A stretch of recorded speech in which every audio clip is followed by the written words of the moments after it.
This congregation has a determined desire to serve others.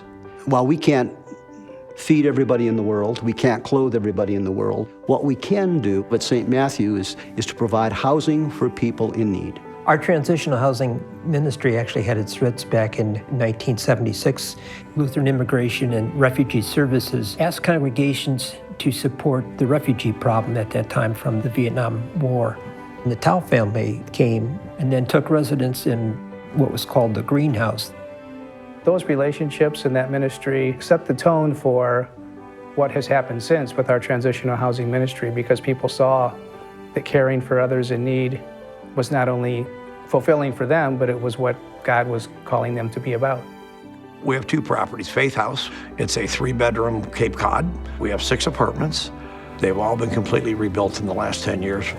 Mission Investment Fund has provided us with a couple of loans over the years, and one was for the apartment building. And we went to them not only because of the good rates, but because of the good feelings that there are when you're dealing with sisters and brothers in Christ. It has been one of the things that really made this work. Without Mission Investment Fund, I don't think we'd be here today. The guests we have in our transitional housing are people who are going through difficult familial transitions, and we become a safe haven for up to 6 months, sometimes longer. We get them out of the storm. Well, I like that term.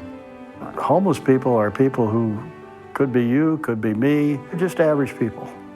After my husband and I got out of the service, we signed up and we got into the Promise Place. Living paycheck to paycheck makes you feel insecure because you don't always know when your next meal is going to come.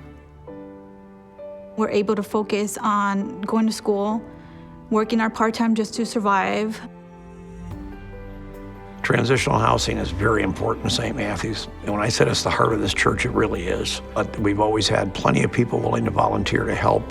The congregation has been behind us in every one of our requests for needs. This is our mission. It's what we do best.